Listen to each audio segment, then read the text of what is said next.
Hello everyone and welcome to MedExam Expert. How many participants do we have here? 23. All right, let's get started. So I am Dr. Kiran. I am a consultant radiologist from India and I have done AMC 1 and AMC 2. I did my AMC 1 in 2023 and AMC 2 in 2024. Yeah. And it has, Isra, actually it's a webinar, so you all are muted and you will be given a chance to speak soon. Okay. So let me introduce you to the pattern of AMC Clinicals. So basically what happens is it is just like any other OSCE examination. So it's a structured clinical examination. And earlier it used to happen face-to-face. Then because of COVID, it was converted to online exams. But now they have again converted into face-to-face exam. And there are very limited sessions for online exams. And as far as my knowledge is concerned, the online seats that are now available, they are available only for those who are working in Australia after AMC 1. Okay.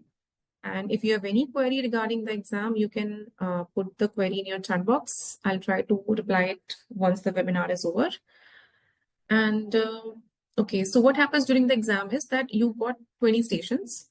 Out of those 20 stations, they say that 4 are pilot stations and 16 are marked stations.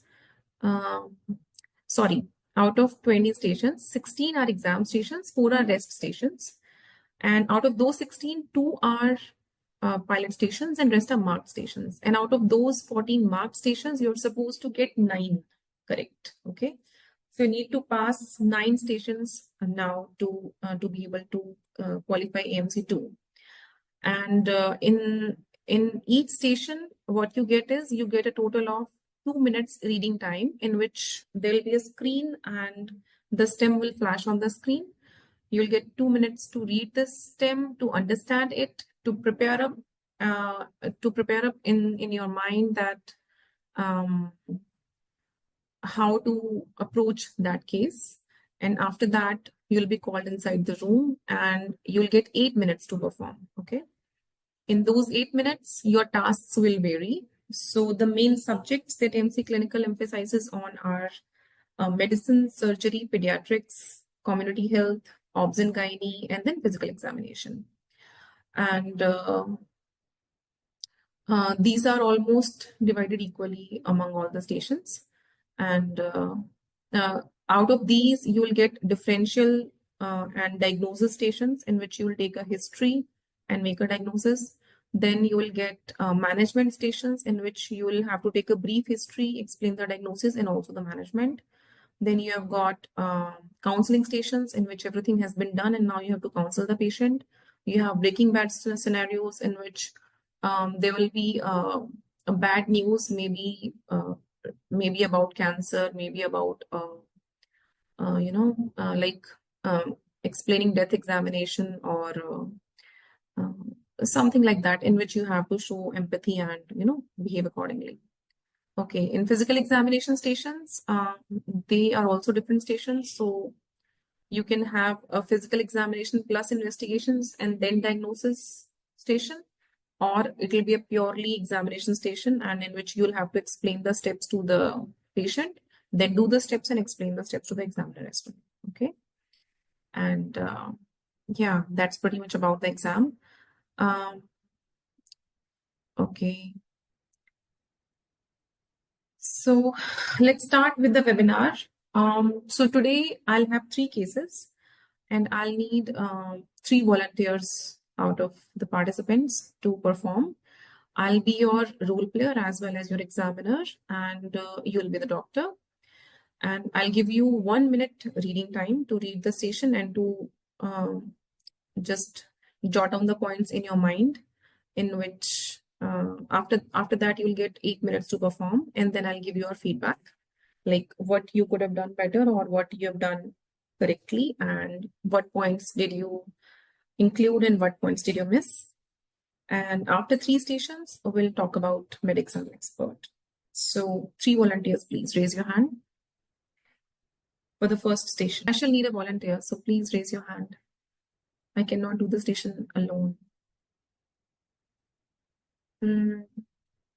Dr. Alex, you there? Dr. Alex, please raise your hand if you're there, or just say hi in the chat box.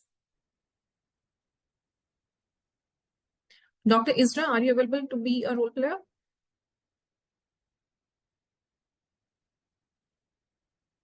Okay, Dr. Divya. Yeah, you should try.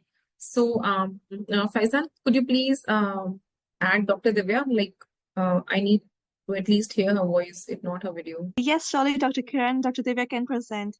Thank you. So let's get started. This is your station, and I shall set your timer. And your Can you hear me? thinking time starts now. I shall remove this. Okay. Now, can you see the Yes, stem? Dr. Divya, we can hear you. You can start your reading time. Okay, thank you, doctor. Okay, your thinking time ends. Let's start. Hello, examiner. I'm Dr. Divya.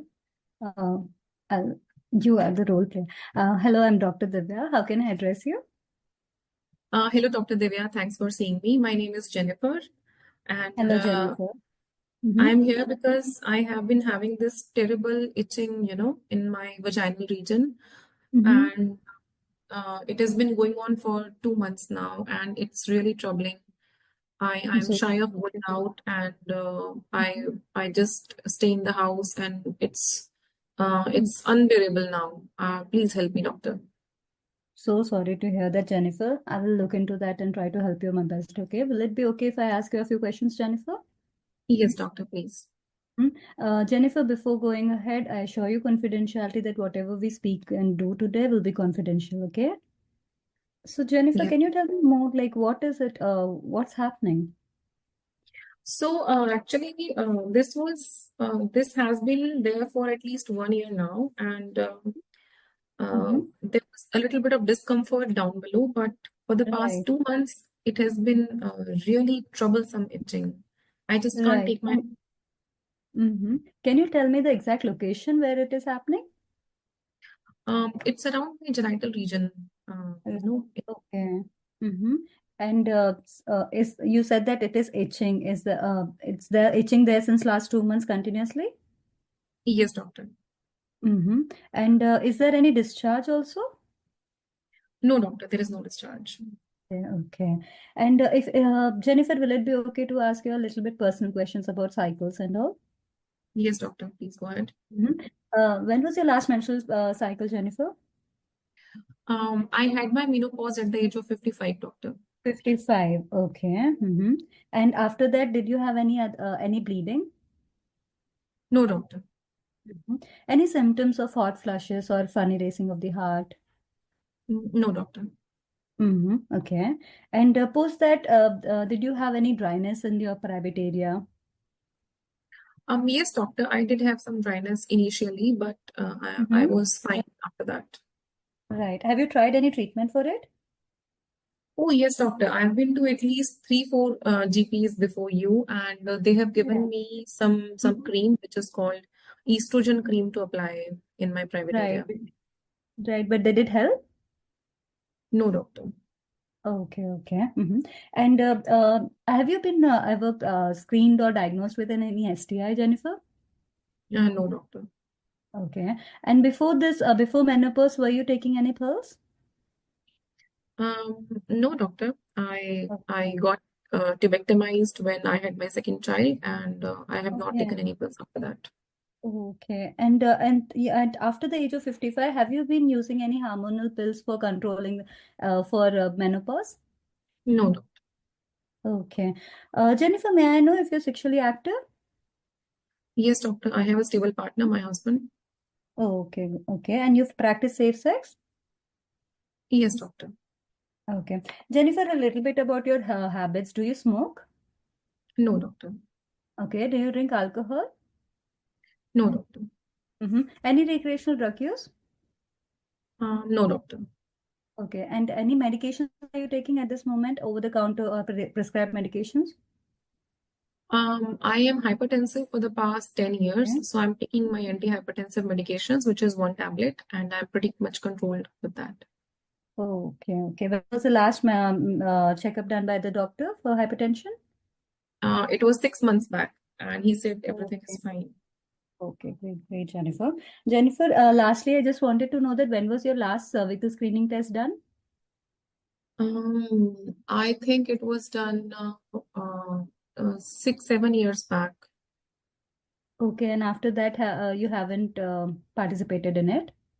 No, doctor. Everything was fine. I did not felt the need to go in again. Right.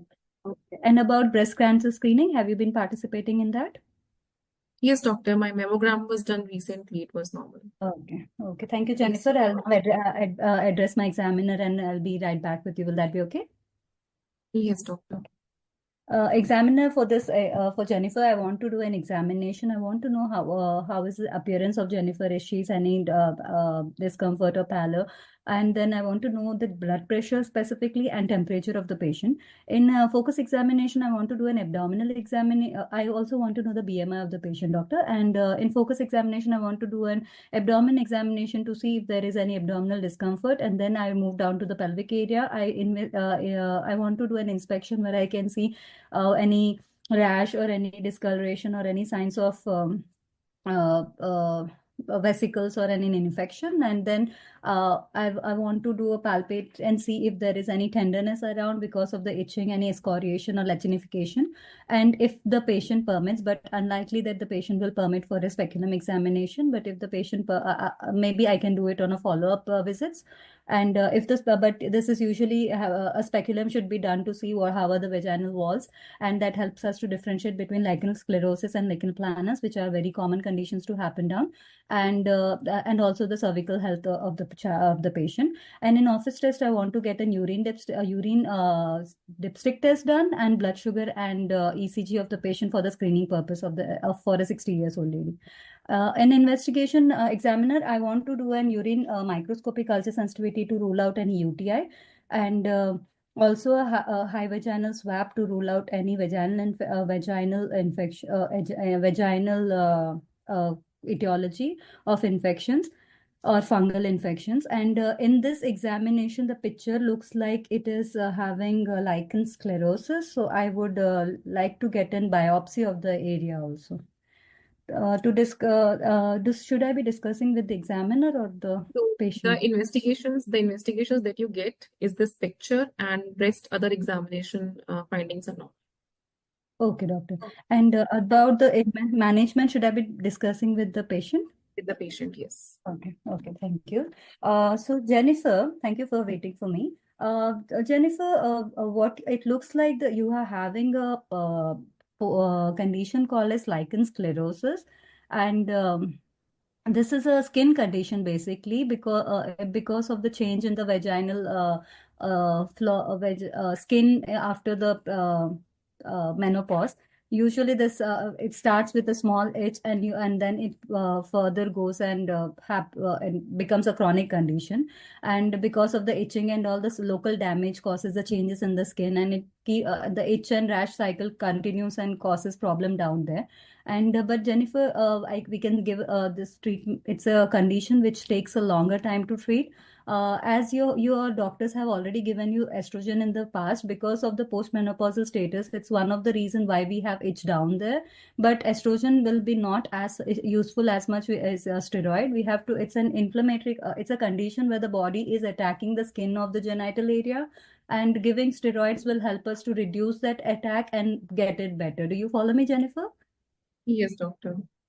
So, but the steroid treatment, firstly, we will be giving for a while, and for at least 14 days, and it will be a potent steroid, like clobetasol or mometasone. And after that 2 weeks, what I'll do is I'll schedule one more appointment so that I can have a check on you, and then we will be doing less often, like thrice a week, and then we will be maintaining the steroid like once a week, because studies have proven that this long-term steroids usually keeps this attack and the disease in check.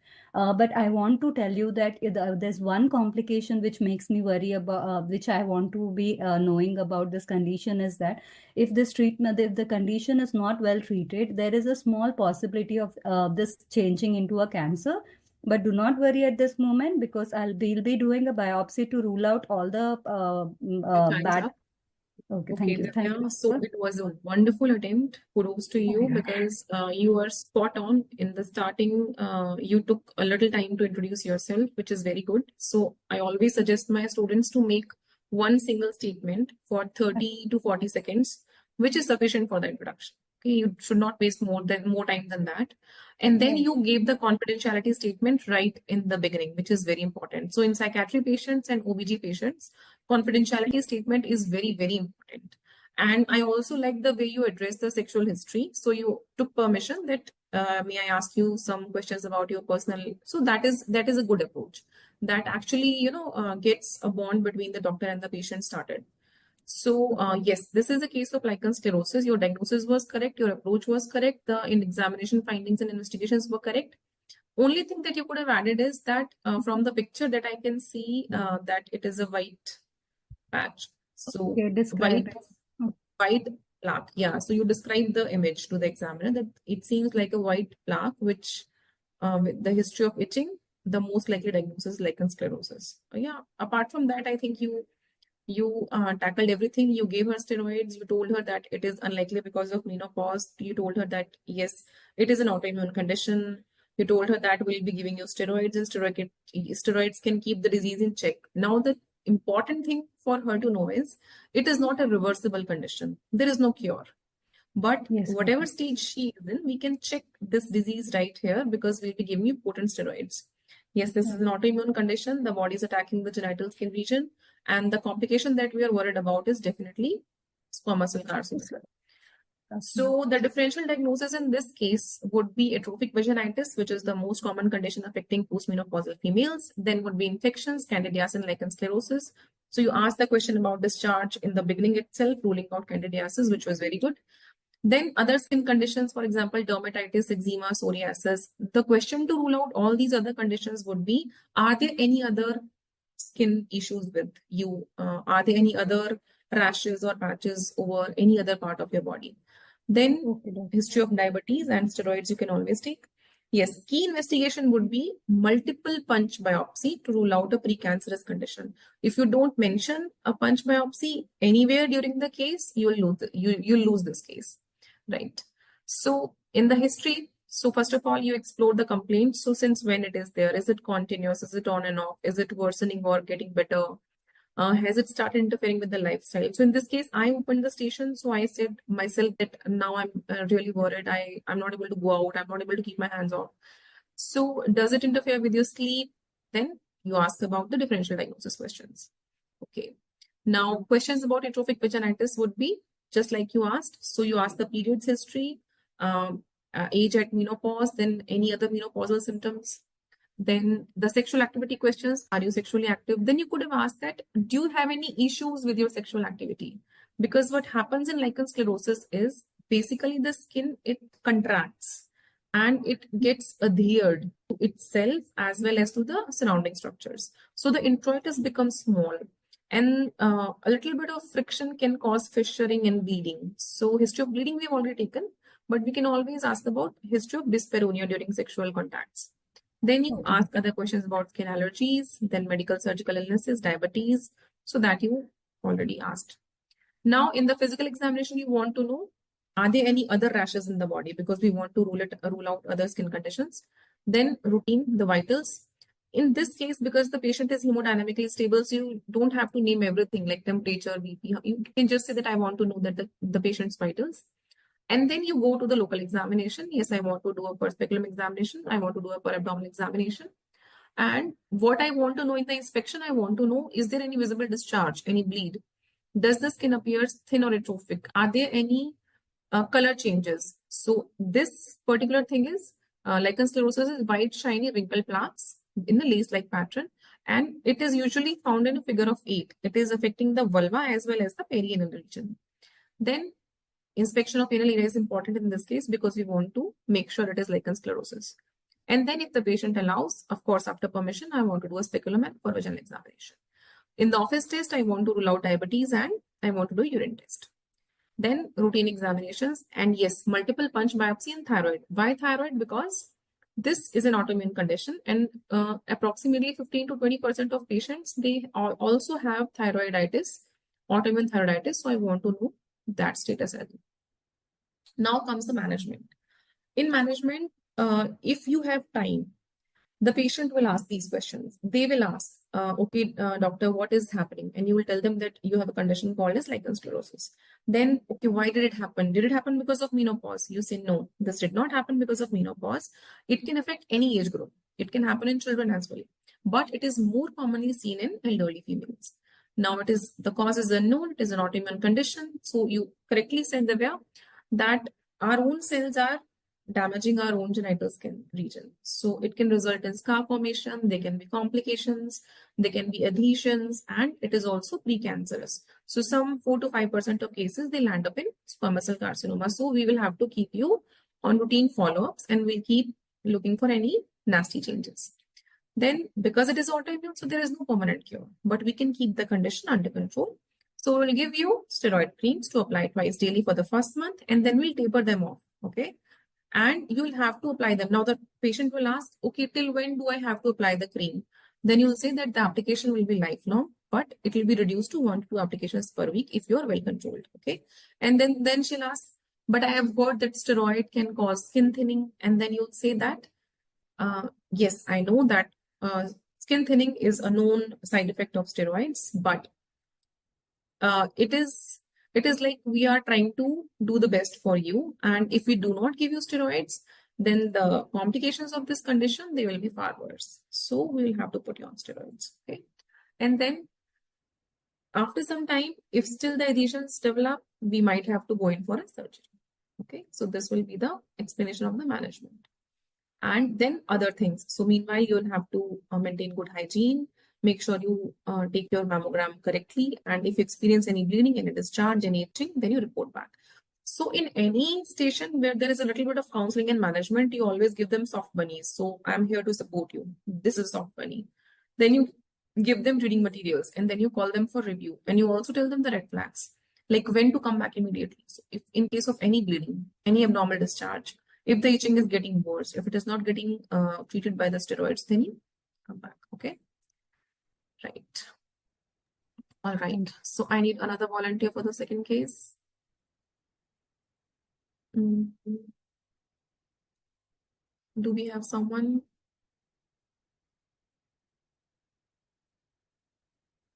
Another volunteer for the second case, please. Come on, guys. If you keep shying away here on this platform, how will you manage the AMC Clinical's practice? Because this exam is all about practice. It is all about speaking, talking, interacting. Like I suggest my students that they make a group of 3 to 4 and they practice at least 2 to 3 hours daily, at least before 2 months of their exam date. And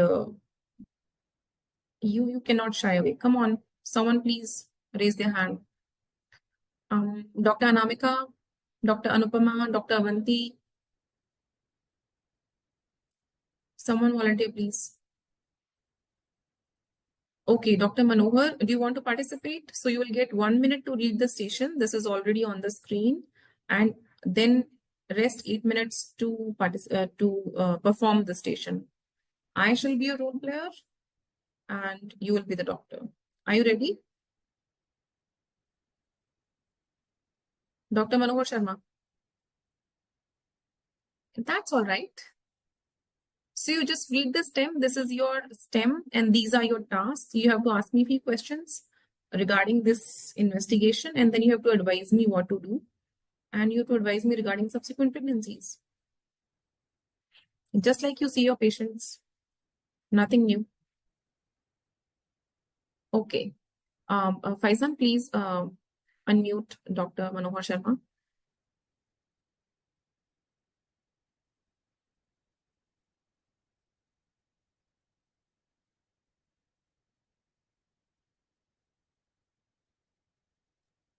Hello.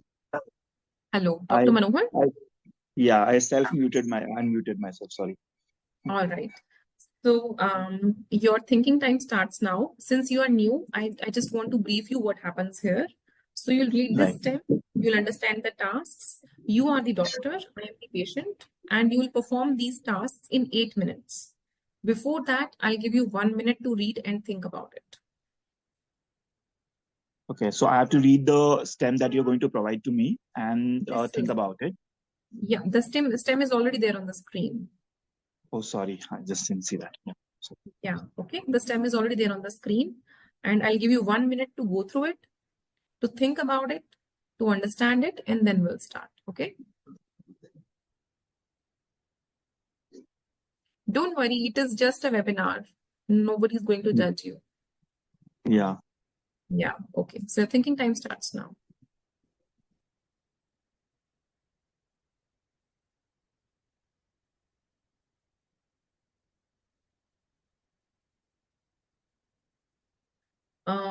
For the third case, please someone already volunteer. I'm not going to ask again.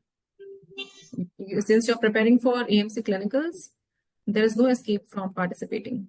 You have to participate. That is the only way to go through it.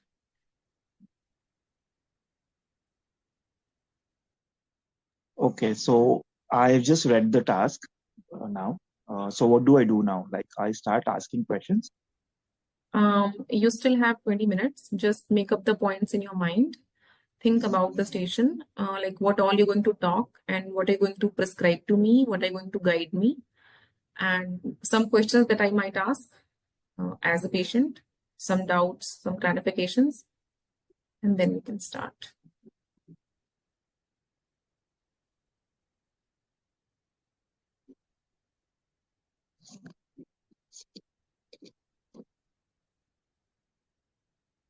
So the sequence would be introduction, short history, and then management. This would be the sequence. Okay, so let's start. Hello, doctor. Thanks for seeing me. I am Jenny, and I'm here to discuss my ultrasound reports. Yeah. Hello, Jenny. I am Dr. Manohar Sharma, and I'm your primary doctor today, attending you. So I'm the HMO today with you. So I would like to ask you some questions regarding your present situation, condition, and could you please answer me that? Yes, doctor. Yeah. So, were you on any medications while you were pregnant? Did you take any kind of medications? No, doctor. I got to know that I am pregnant at the gestation of around 16. I was not aware that I was pregnant because I was bleeding continuously. But then when I got aware, I went to the GP and they gave me some iron and folic acid tablets. But before 16 weeks, I did not take any medications. So you did not take any folic acid or any preconceptual medications? No, doctor. It was not a planned Regular. pregnancy. I was not aware. Okay, I see that. Besides this, were you taking any other medications like any psychotropic drugs or any teratogenic drugs like lithium valproic acid or any other medications that you are on at the moment for any other medical health conditions? Doctor, I could not understand what terms you are using, but I am not on any other medications. Okay. All right. So if I have to explain you what exactly is happening with you, so you are pregnant, and the fetus, that is the baby that which is there, and which for which you have performed the ultrasound examination. The gestation is of 18 weeks, the pregnancy is of 18 weeks, and the baby is having a malformation. That is, the head of the baby, the brain of the baby hasn't developed properly. So basically, there is a malformation. That means the baby has not developed its brain. So I would propose that this pregnancy be terminated in your good will, because it will be very difficult for the baby to continue the gestation. And if at all the baby comes up to the entire course of pregnancy and you give birth to the baby, the survival of the baby would be the survival rate or the survival of the baby will be very narrow. So it would be best to terminate the pregnancy before 20 weeks. That is what I would advise. And if you plan to conceive again, so you would have to take preconceptual as in a regular intake of folic acid, because folic acid is known to prevent such neural tube defects. This category or this malformation comes under a medical category which is called as neural tube defects. So you would be you would avoid that by having folic acid on a regular basis. So that would be my advice for your subsequent pregnancy. So what you are saying is that I cannot keep this child? I'm sorry to say that, but yes, that is what I mean to say this time. But everything was fine till now. I was told nothing before this. How could this happen to me? Why did this happen, doctor? Like I just mentioned, it happens sometimes when the folic acid levels in our body are very less and a lady gets pregnant. So sometimes we can have an anencephalic fetus, that is the fetus with no brain development. We have conducted the test and for the relevant test for this condition, and it shows that the markers for the condition is elevated. So it's very unfortunate that this happened to you. But that is what it is at the moment. Is there no Yeah. chance that the baby will be fine? I'm sorry, it doesn't look like we have any scope for this because it's already showing to be the sonography is already showing an anencephalic fetus. So where do I go now? I would refer you to an obstetrician and a gynecologist who would further do the do the subsequent management for your case. You would be you would be examined and certain tests would be conducted, and the obstetrician and gynecologist would conduct or do a abortion for you or a medical termination of pregnancy for you. And is it going to be painful, doctor? No, the procedure is done under anesthesia, so it's not going to be painful. It's going to be completely safe, and yeah, you will be good. All right. You still have 2 minutes left. You want to add something? I don't know. I mean, like what I did. Yeah, I'm not even preparing for clinicals. I'm like a part one, but the webinar came in, so I was like, okay, let me join. So that's why. Yeah. Are you based in India? I'm guessing on the basis of your surname. Yes, I am from India. So this kind of counseling happens in India actually. Okay. Yeah. So, but it does not work outside. You have to be empathetic. Okay, fine. So it was a good attempt. I mean, you know what is an encephalic fetus, you know the risk factors, you know the management, you know what to do in the subsequent pregnancy, you know what to do right now. But the approach is very, what do I say? I could feel no empathy whatsoever. Okay. Okay. So as a patient, as a role player, you know what happens in AMC. Actually, it is very unfair practice, but it do happen. So when you are in front of a role player and you have done the station correctly, like A to Z, you have talked about everything. You have left no fact. You have addressed all the key points. But the role player felt that you were not empathetic and there was no connection between the role player and you.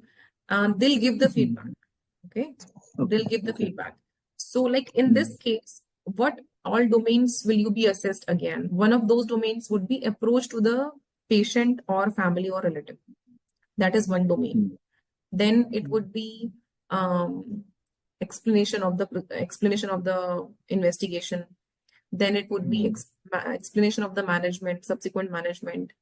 Then one domain would be if your explanation and management was patient-centric or not. Okay.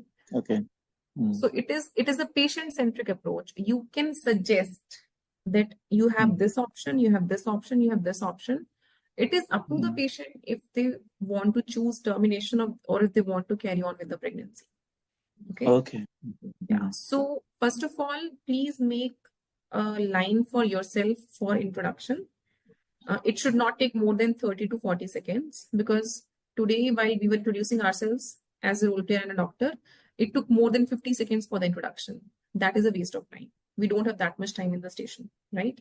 If we all would get 20, 30 minutes on each station, we all would pass. We are IMGs. We know a lot. We know everything.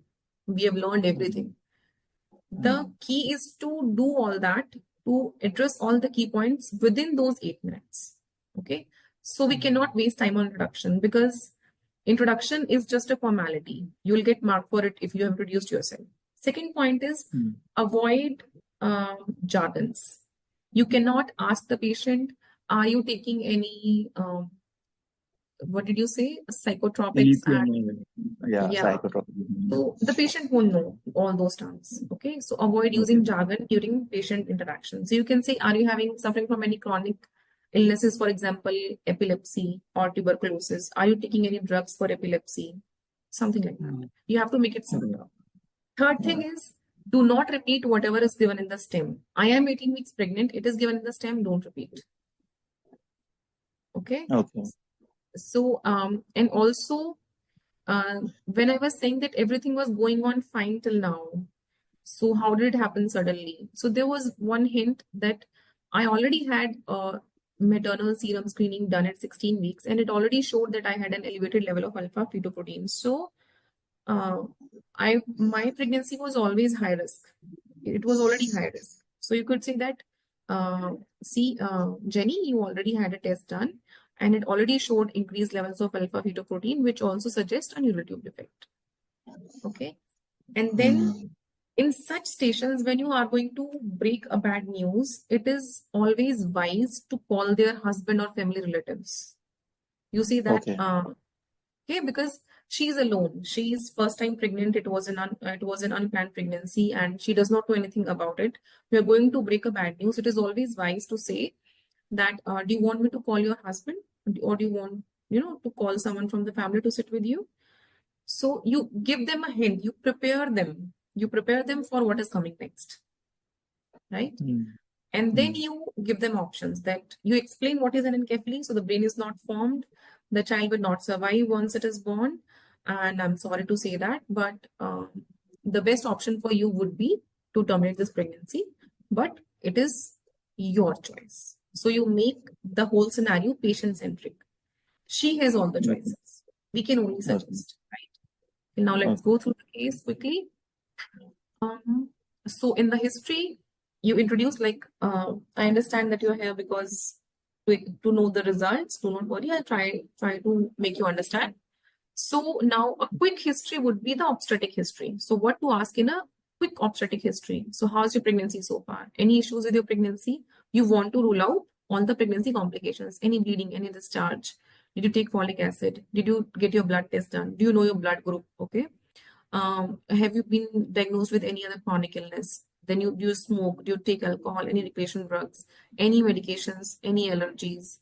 Then, because this is an encephalic fetus, so have you any history of any defects in babies in your family or in previous pregnancies? Then you explain the diagnosis and management, that I've seen your ultrasound and it is not so good news. I'm afraid that I'm bearer of a bad news. And the results show that your baby has a condition called as anencephaly. Do you know something about it? And I'll say, no, sorry, doctor, I never heard about it. And then you will say that during development, there is a problem. Sometimes problems happens, and the neural tube, which will form the brain and the spinal cord in future, they don't fuse together, and therefore some issues happen, and the brain of the child is not formed properly. Okay. Now, then you explain what is anencephaly. So the top part of the brain, the skull, the scalp, it is partial or it is missing. Okay. I'm very sorry to say, but the baby usually dies at or soon after birth. At this point, I would like to inquire you about the preference regarding your pregnancy. Do you wish to terminate or you want to continue? And then the patient will think for like 2-3 seconds, the role player, and then they'll say, then they'll ask you about termination. So what do I do now? Where do I go now? How will this all happen? And then you counsel them further, that if you want to terminate your pregnancy now, I want to discuss your options with you. So it can happen with medications, and it can happen with the surgical procedure of dilatation and evacuation. And then like I asked you, will that be painful? So you say that no, it'll happen under anesthesia and you will know nothing and you'll be okay when you will wake up. Okay. Now in subsequent pregnancies, because you have a dilatation curettage done now, so in subsequent pregnancies, you will be at risk of cervical incompetence. Also, you will be at risk of other abnormalities and increased chances of neurotube defect. So we'll give you folic acid beforehand, preconception. And then after termination of pregnancy, we'll take the fetus, we'll examine for any other abnormality so that we can manage your future pregnancies better. Okay. The risk of the recurrence, you explain to them, and what we'll do about it, you explain to them. So the key issues will be, empathetic approach to the case because the baby has a lethal abnormality, right? You give her all the options regarding her further care in this pregnancy, and then you explain her the issues that are going to come in the future pregnancy, right? Any questions in this scenario? No, I think you covered everything very well. One question is that, like, we are given total how much time for one station, and because 8 minutes. So total 8 is minutes. 10. Total is 10 minutes. 2 minutes you will be given to read the stem. Here, you will spend 2 minutes here. Okay. Okay. Then you will But be. yeah, I'm sorry. So the answer that is given to this stem is very long and huge, right? Because there are a lot of points that have been covered. So do we have to cover all of that in those 8 minutes? No. See, if I only tell you 10 points, you will remember 4 in the exam. Right.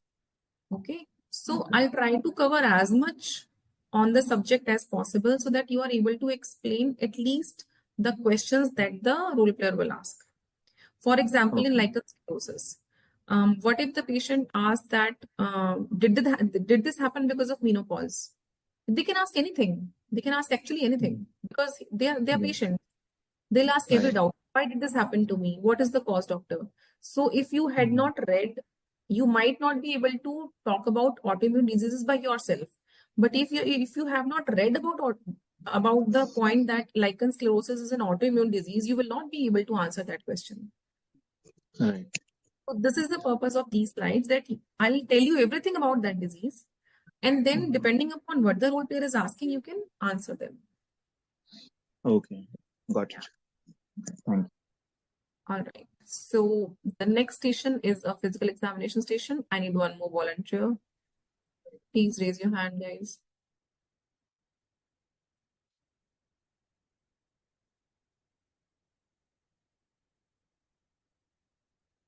Yes, Jasmine, it is okay if you stay here and listen to us. Reading and listening never go waste. But I need a volunteer. Please, someone raise your hand. Don't waste time, guys. Doctor, I can try, but I'm not very good at physical examination. I'm warning you right now. That's okay. That's okay. What's your name, doctor? Doctor, my name is Nirmala. Dr. Manvi. Nirmala. Dr. Nirmala. All right, Dr. Nirmala, welcome. So, so you know the drill? You have understood the pattern so far? Yes, doctor. Right. So this is your little stem, and basically you have to perform physical examination of breast. Now, I'm sorry, the thing is that this is an online platform. It is very difficult actually, because people are from all different countries. It is really difficult to make it possible face to face, because physical examination is best performed face to face. But we shall try to do our best to give you, an experience and the explanation for a face to face examination.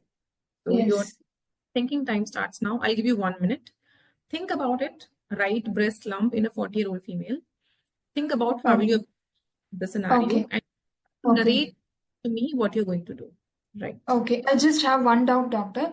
Will I be performing this with my patient or with the medical student who's coming for observership or something? There are like two scenarios for PE, right? With the patient and the medical student. So who I'll be presenting? That was the scenario in online exams. For offline exams, it will be a patient and you will have to perform the examination on the patient. Okay, doctor. Okay. Think about it. Take a time. Take a minute, and then we'll start. Okay, doctor. Okay. Let's start. Yes. Good morning. I'm Dr. Nirmala. May I know your name, please? Hello, doctor. I am Jenny. Thanks for seeing me. So I've been Okay. having this lump in my right breast for past 2 months now, and I was told that you will examine me and tell me what it is. Okay. First of all, nice meeting you, Jenny. And I read in my notes about your breast lump. Before I start examining your breast lump, I would like to ask you, do you need a chaperone? No, doctor. I'm fine. Okay. Okay, Jenny, I'll first start by washing my hands, and I will want you to expose yourself from waist up, and I'll give you some privacy to undress, and also I want your written consent if this examination is okay with you, and when you are ready, we can start with the examination. Are you with me? Yes, doctor. Please go ahead. Okay. While doing the examination, I would like to do both an inspection and palpation. First, I will start with the inspection, where I'll be examining the breast lump in 3 different positions. First, sitting with hands on your lap, then with hands on your waist and push down, and hands on your head with your elbows backwards. In the 3 positions, I would like to see if there is any asymmetry of the breasts, any skin scars, any swelling, any redness or any bruises, or any other skin changes like any dimpling or any powdery orange. And then I would move on to the nipples to check if there is any nipple retraction or any surrounding ulcer. Are you with me? Yes, doctor. Okay. And also, first I would check on the right breast and I would check on the left breast and compare both. Now, now can you please squeeze your nipple and check if there is any discharge present? No, there is no discharge. Okay. Jenny. Now I'm going to palpation. First, I would like to first, can you please lie down for me so that I want to check the temperature on both breasts. Then now I'm going to check on for lumps. First, I want to check, I will be checking with the pulp of my 3 middle fingers. I will first start from the nipple and then I will keep going on in a circular pattern and I will go up until the axilla. And then I will keep moving from outside to inside on vertical lines. Are you with me? Yes, doctor. Now, first I will do on the right breast and then I will move on to the left breast.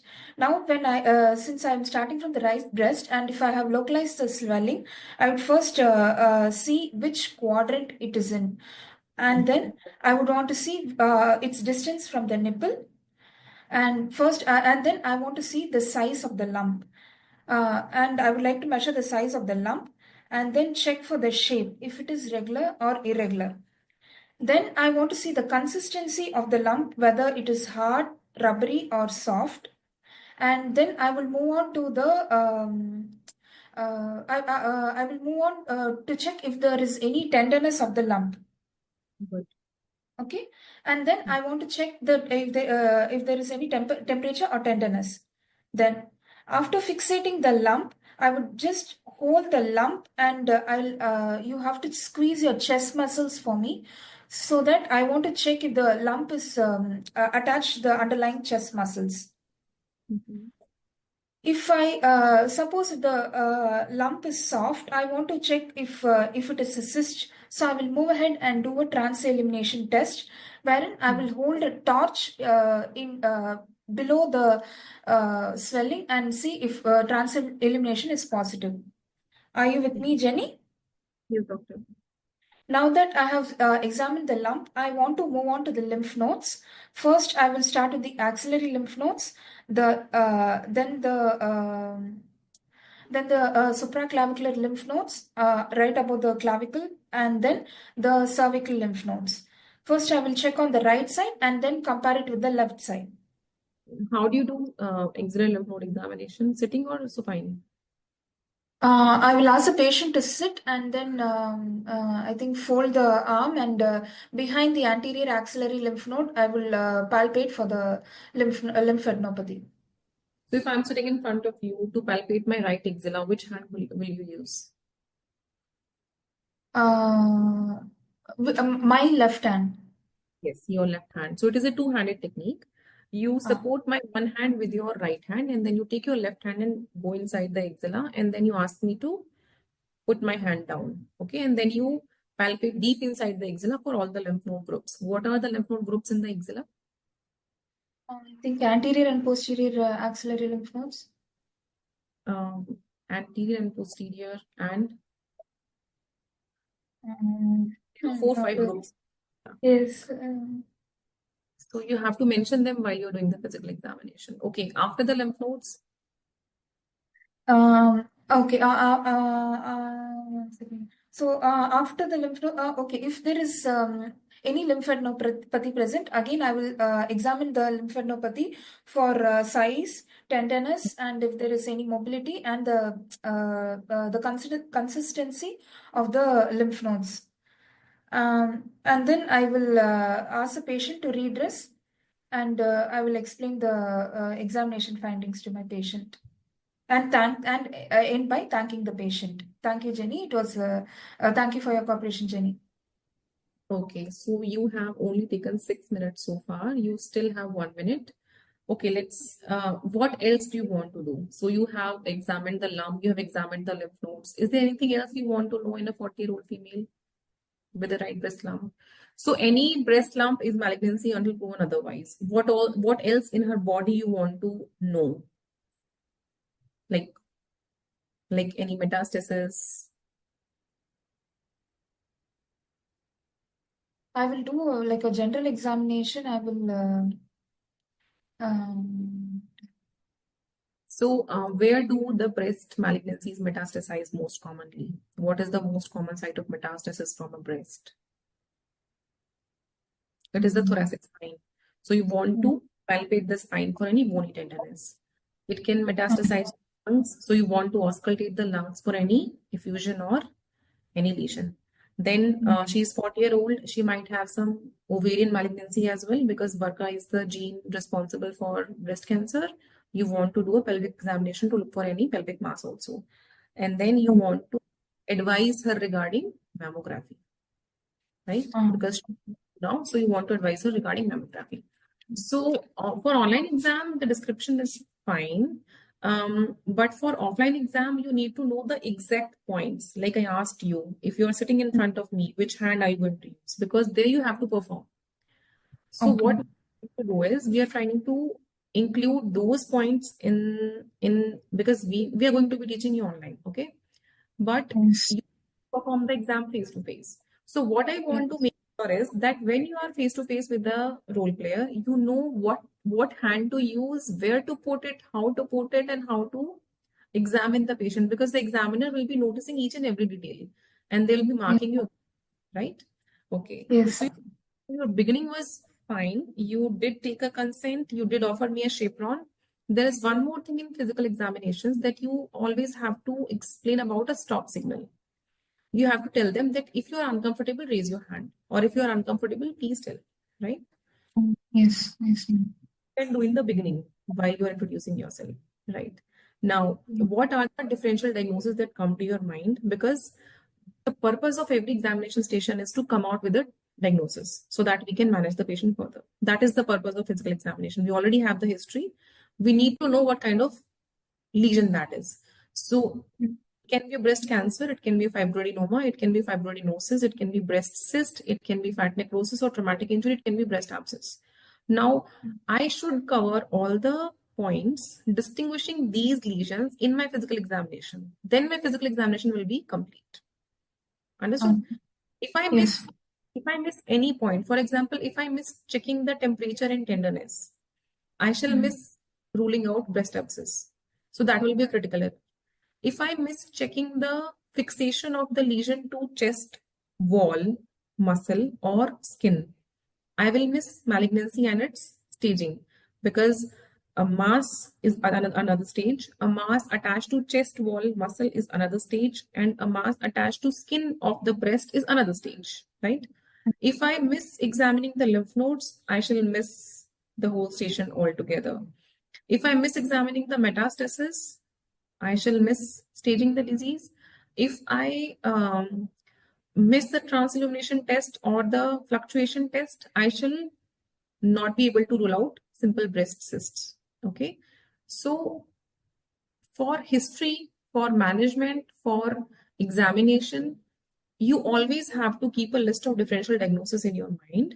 And according to those, you have to include the points in your history or in your examination or in your management so that you are able to clearly remove all of them one by one, right? So you were correct in telling that I'll do it in 3 positions. So all the 3 positions you told, it will be like with your hands on lap, with the hands on waist, and you push behind your head and then you push, then lean forward so that I can see the changes with the gravity. And then raise one arm above the head and lower it gradually so that you can see the tethering. You were spot on with the palpation. You take your 3 fingers and palpate in 2 different. It can be spiral, it can be vertical, depending upon your preference. Doesn't matter. You ask the patient to lie down, then you palpate. Now the lymph node stations you have to mention that I want to look for the central group, the lateral group, the infraclavicular group, the pectoral group, and the subscapular and the supraclavicular group as well. This can also be involved in the lymph node metastasis. Okay, rest everything was correct. Site of the lump, size of the lump, consistency of the lump, any tenderness, the borders, whether they are regular or irregular, the surface, then the mobility, and then transillumination test and the fluctuation test. Okay, so this was your physical examination station and how you go about it. Any questions in the station? That's all we have done. We have covered. So this is what we are offering here. So we'll be giving you 7 high-yield module-wise live sessions, which will cover all essential topics. You will get 42 case scenarios discussed, and it will be exam-oriented, just like this.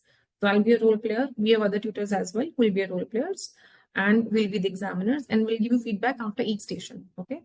This feedback will be personalized based upon your performance. You'll have full access to the recordings, so you can rewatch them anytime until your exam and just revise.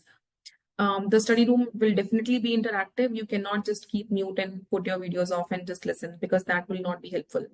And you'll get the premium study materials, which will be recalls for all modules, then recorded sessions from this class onwards, and then role play stations and flashcards and notes for quick revision. Okay. Okay, so I have introduced myself. We have 2 other tutors. Dr. Faizan will be able to tell you more about them. So apart from Dr. Kiran, we have Dr. Farhad and Dr. David in our live session faculty who will be there for your guidance. And there will be 7 live sessions like Dr. Kiran told you. So if you have any queries regarding enrollment, if you need any support, how you can start your AMC clinical preparation, so do contact us. We have shared our contact numbers in the chat box. So thank you so much, Dr. Kiran. It was a lovely and awesome session. And I guess all the students are very much excited to teach from you. Okay, so there are some queries. I think they are not for me. They are for the administration. So you'll take care of them. Right. Any questions from me? Anyone? And then I can leave. So AMCs are mostly offline now. They are online only for people who are actually working in Australia right now. It is mostly face-to-face. Yeah. Yes, Dr. Masubah, we are going to share the recording of today's webinar.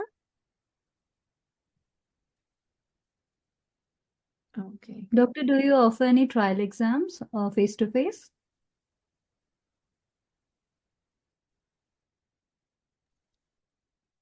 Admins are going to answer that.